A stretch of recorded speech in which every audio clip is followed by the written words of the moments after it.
Hello and welcome to today's episode of Platinum Talks Wealth. Emmy-nominated journalist Jennifer Rogers Markwell changed gears in her television career when she realized the need to help women make sense of investing. She regularly hosts educational workshops to empower women and others to take charge of their financial future. Now, join your host, Platinum Wealth Management President Jennifer Rogers Markwell, as she leads us into the world of money memories, money infidelities, and how these can mold our relationship with our personal finances as adults. Let's dive into today's episode.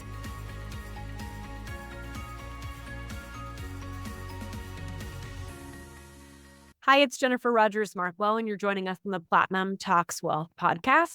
Today, I'm joined by Ilyana Gutierrez. Ilyana, thanks for making time. Yes, I'm happy to be here. Yeah, so we've been talking this for a while, having you on the podcast. And you know how this works. So tell me all about you and why you do what you do.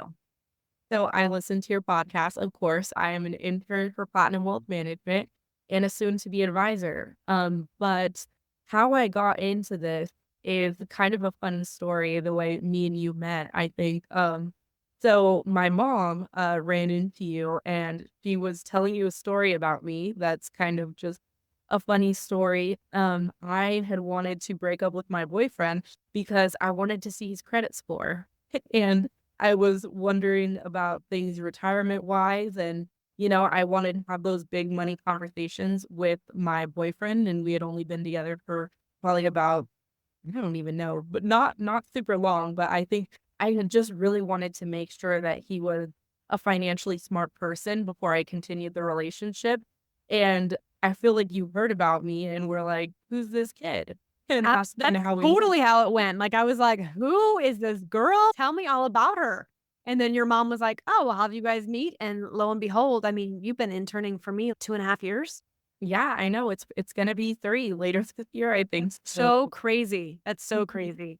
Yeah. So how did you get excited about finances, and how did that, I mean, you're young, right? I mean, and you were even younger then. So for you to be excited and kind of be on top of, people around you saying, hey, what are you doing? And are you saving? And what's your credit score? How did you get excited about that?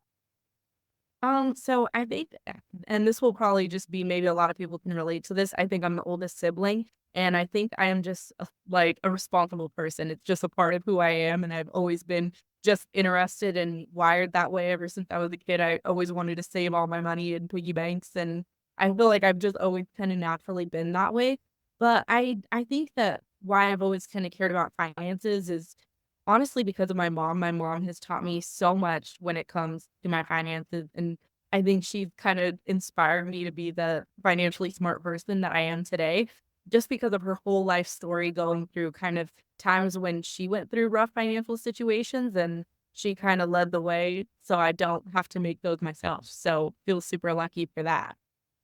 I think for you too, what inspires me about you, lots of things, but the main thing that inspires me about you is I remember you telling me, you're like, look, people who are in my culture don't always know the right thing to do with money. And you said that your goal is to make a huge impact. And that is so inspiring and heartwarming. Share more about that. Yeah, so I am, I'm second generation Mexican American, but in my family, I am the first person to have start a retirement. And I think that that's a really big deal. I think that a lot of people sometimes are just not informed. I think my culture is not always super informed about stuff like retirements. I think that there is kind of like maybe a scared mentality about putting money into banks and places where they can't actually see their money. I know I had grandparents that literally held cash in their home because they kind of, had that little scared of banks mindset. And so I think that just, in the culture, it's not taught very much about finances in that way. So I care a lot about getting that out there to younger generations like my age and younger, and even I think a lot of millennials too sometimes, and we're not as informed, I think, as we should be. And I commend you because one of the things that you have been doing and taking huge ownership of is doing financial literacy, which I think is near and dear to my heart too. I mean, for me, I grew up with my grandparents, right? They were mom and dad and they were old school. So I was the first person in my family to graduate through college and kind of navigate through. And again, they were old school and kind of their philosophies. But I noticed finance, politics, those were things we were always told not to talk about.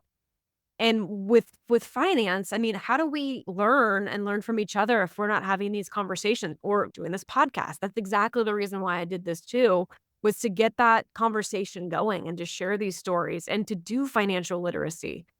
You are teaching a fantastic financial literacy program that is free and out there and really just to educate people. Share more about that. Yeah, so we teach a financial literacy course, and I think why it's kind of near and dear to all of us at Platinum Wealth is because in order to get people to even start a retirement, you have to be financially on track. And I think that it's kind of like the first step. So we want to get people just out of, you know, to have a basic understanding of things like a budget, getting out of debt, having an emergency fund. These are things that we are not taught in school at all. And so, I think a lot of people maybe have the goal, oh, I want to start a retirement, but they don't know all the steps to get there. And so I think that that's where our financial literacy course is really awesome because it's kind of giving people those steps to get there. We're here to educate. If you want to work with us, fantastic. If you don't, that's okay. But we really want to educate people so they can, do better. And we always go back to kind of the thought of everyone deserves a seat at the table, right? It doesn't matter where you're at in life. We want to meet you where you are and help you and support you in any way we can. But everyone deserves a seat at the table. I was talking to actually another advisor, and she was saying how it's interesting how her clients also bring up the fact that, wow, I don't know if I'm worthy. I see the commercials on TV and you have to have this much to invest. You have to have 500,000 or 5 million or whatever number it is. And a lot of people are like, well, I'm not there, or I'm there, or I'm not worthy, or whatever that looks like. And I think that's one thing that, makes us different in kind of what we're doing too. And you've made comments about this too, how you've heard other people do different things. But we don't have a minimum for that reason because we want to be able to lift everybody along the way so they can reach their financial goals, so they can have a game plan of how to get there. Oh yeah, for sure. I'm like, I don't want to like just be bragging about platinum wealth, but I'm like, that is honestly one of the main reasons why I feel like I super wanted to work with you, and I was just so drawn to you as a person because I definitely feel like yeah, sometimes I think in the finance field, there's sometimes that ugly feeling that sometimes advisors do give off where it does almost make you feel like you're not worthy and you have to have a certain amount of money to start investing in. And it's like, how are you supposed to get anywhere if we're not meeting people where they are? How can you help people in different cultures from different backgrounds if you're not making room for them? So that definitely obviously drew me to work for you and led me down this path because I do want to help people wherever they're at. Yeah, I remember you having that aha moment. I remember you listening to other advisors of how they do business and how they serve clients. Do you remember that moment? Yes, oh for sure. And so I was a finance accounting major, and I feel like I'll tell the story probably of my teacher real quick.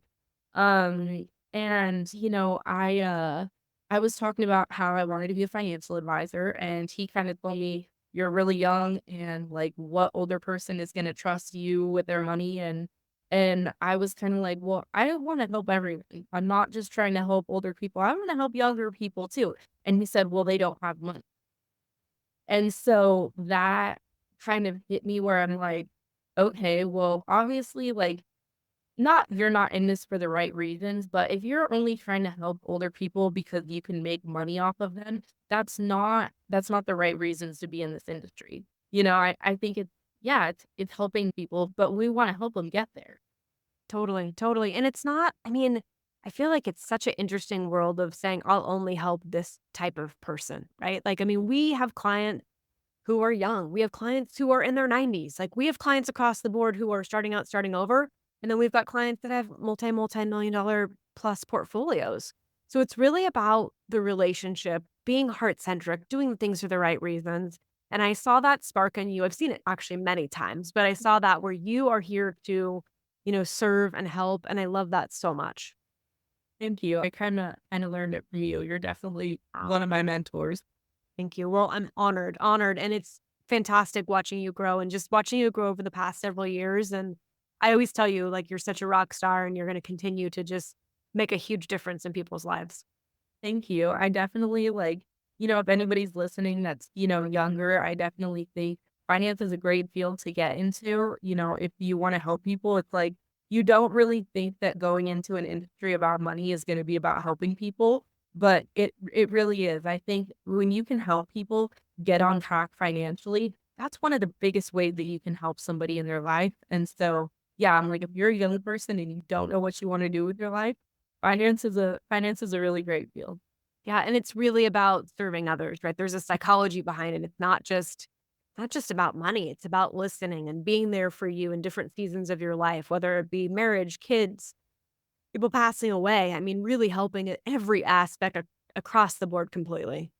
I feel like I always love to hear your stories of just all the different people that you've sat down with. And I mean, man, I think you get to meet people sometimes after, yeah, they've lost a loved one and you hear, yeah, you do have to be a heart-centered person to be in this industry because you have to really be just understanding of everybody's situation, whether somebody died, they're getting divorced, they could just be starting over their whole life. So I'm like, I do love that aspect of it that you just get to meet all these people at almost a vulnerable sometimes time in their life, and you get to be a trusted person in your life, and that's such a privilege.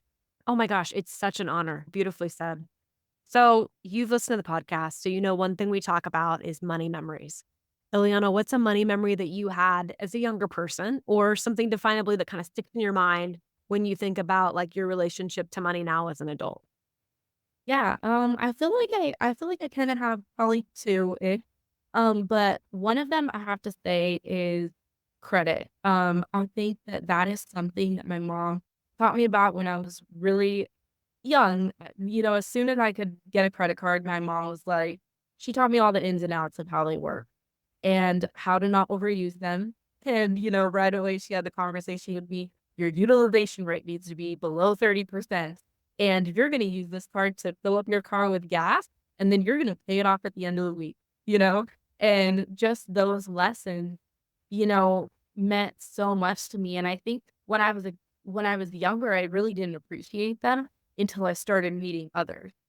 And until I started meeting people my age where they're kind of like, "Oh, I just use my credit card." And like there's no consequences to it. And the way that they're kind of almost thinking it's like free money in a way. And I'm just like, yeah, that's not what it is. And people maybe maxing out their credit cards and not realizing what that means. And so I just think that, yeah, I appreciate my mom so much for, telling me how to use a credit card because I'm like, that is just, I was able to build my credit as a young person. You are listening to the Platinum Talks Wealth podcast. Hey, it's Jennifer. I wanted to take a quick break to remind you that you are worthy to have a seat at the table when it comes to money and your finances. Both me and my team at Platinum Wealth Management, want to meet you where you are, whether you're starting out, starting over, or have been investing for years. Reach out to us at platinumwealth.net or call us at 775-717-0001. We'd be honored to help. And now, back to the podcast. And now at 22, I just feel like I've gotten a huge step ahead in life just because my mom kind of taught me how to be financially smart. Yeah, that's huge. I mean, I did not have anybody teach me, and I made plenty of poor mistakes when I was younger with credit cards. And then I had a pile of debt that I had to pay off, right? So I think the mere fact that you have that lesson and you can share that lesson and scream it from the rooftops with others, right? So they can learn from you along the way, that's so powerful. Oh yeah, for sure. That's definitely one of my best life lessons for sure. And you said you have another one too. So I just kind of think like background, childhood, I think it's always good to look at the value of things and never kind of disconnect from how much things cost. I feel like I kind of had like a mix of experiences when I was younger. My dad had a, good job when I was younger, but he lost his job in 2008, and so did my mom. And that was like a crazy experience. My parents almost lost their house. It was a crazy, crazy time. And sadly, I'm like, my dad's mom died. And with the money that she left my dad, they were able to start a business. And that just so happened to be successful. But before that, I I remember I always shopped secondhand. My mom had never taken me to a store and just been like, "Oh yeah, you can get this brand new shirt," or you can, it was never really kind of like a free for all. Feel like I really looked at things and was like, "Oh my gosh, this is $10," and that really meant something to me. And I think as I got older and, our parents kind of came into a little bit more money, I think it's very easy to sometimes get a disconnect from the value of things. And so I think it's funny, we were talking about it the other day. It's like when you get a Starbucks drink, you want to sometimes think it's almost an hour's worth of work, you know? And so I think sometimes to never get that disconnect from how much things cost, even when you sometimes come into more money than maybe you had before. Yeah, no, that's fantastic advice and similar, right? Like growing up with grandparents, same thing, right? Vintage shopping. Back then it was thrift shopping, right? Now Mhm. it's thrifting or vintage shopping. But I tease even now. Like I want a $250 shirt for $5 with a coupon, right? I'm still Mhm. that girl. That's still inside of me. Mhm. Oh, yeah, me too. Yeah, that's awesome. So another thing we talked through is financial infidelities, which big, scary, hairy word can mean a lot of things to different people. What is a financial infidelity that you've either experienced or that you witnessed that you think others could learn from? I feel like personally in my life, I'm still pretty young, so I haven't had a huge money infidelity of my own. But the first thing that comes to mind really is my mom. And in her first marriage, she definitely went through a whirlwind when it came to finances. She had gotten married, and they had opened credit cards in both of their names and kind of got loans in both of their names, um and she just when they got divorced, he kind of you know put her in a bad position where she ended up with most of the debt. Mm, And so it was a really hard financial situation for her. And I think that that is where she taught me the biggest lesson. Obviously, I think that's why she cared a lot teaching me about credit cards and stuff. But, one of the most valuable lessons I feel like I have learned from her is don't buy things if you don't have the money for it. And that, still to this day, whenever I make any purchase, if you make a purchase, if you do not have the cash for it, it's not probably the best financially smart decision. And obviously that doesn't apply to everything. That doesn't apply to houses or maybe a car, but when you think about things like you're buying a new stereo or you're buying, an iPhone or whatever you're buying, if you don't have the cash for it, it's probably a kind of a not great decision to be making for yourself. And, that's what she always said, really helped them when they started their business is that, they didn't put themselves in a bunch of debt. When they started the business, they didn't go out and buy 10 trucks for the company, all just because, they could get the credit for it. But they wanted everything they bought. They were like, okay, we need to have enough actual money in the bank for this. And so I think, yeah, that lesson still sticks with me to this day because, yeah, if you don't have the money for it, probably don't buy it. And I think a lot of people make that mistake. yeah, yeah, no, good point. Because I mean, you think of folks that are so over leveraged, right? They borrow so much. And even talking like about an iPhone, you're buying an iPhone on a credit card, the interest rate is 19%, 13%, whatever it is. If you're paying minimum payment consistently over time, that iPhone is not the same price that you thought you bought it for because it has so much more added to it with all the interest that you paid. Sometimes it's double, right?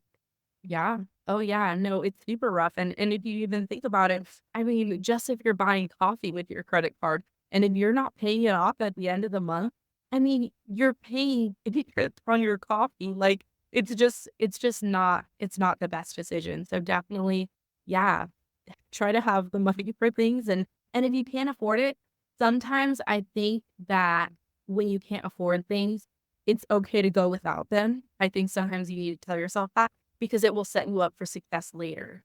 Yeah, no, that's So, huge, huge, huge. And then it can really, back to, you teaching financial foundations, it can really help you figure out what's important. Is it instant gratification right now? Is it the hashtag girl math where you think that you're getting it for free, but you're not because you're paying a ton of interest? Or is it something that you're like, wow, maybe I should take this money, earmark it for something like retirement or a long-term financial goal instead that will serve you better? oh, for sure. I know. It's like I always just think, and just talk about social media and stuff. It's like, you don't want to be on all these crazy lavish vacations on, you know, paying for it with your credit card. It's like it may look appealing, but definitely try to pay for things not on your credit card. Or if you do, try to, pay it off right away for sure. Yeah, no, that's great. So as we start to wrap things up, what are some tips and or tricks that you use to use money differently in your own household? So I am an Excel spreadsheet girl. I have an Excel spreadsheet and I do go through every purchase. I know that's not for everyone, but I do just like to see it. I think that, you know, if there's anybody listening that doesn't have a budget, try to make a budget because that is definitely the first step, I think, to getting on a good track financially. Sometimes I think you just don't realize how much you're spending in certain areas. It's funny, I tell my boyfriend, because I do it for me and for my boyfriend. Your fiance now. Oh, I know, my fiance. But, it's so funny because I'm the type A person, so I totally don't mind, making a whole budget for him. But, and really what I do is I go through, I enter all of the purchases, and then I just look and I'm like, okay, hey, just so you know, you spent like 5% of your income on stopping at the gas station for snacks after work or, like whatever. And, I think sometimes when people see that number, it almost hits them harder. You're like, oh, wow, I spent this much of my income on Starbucks.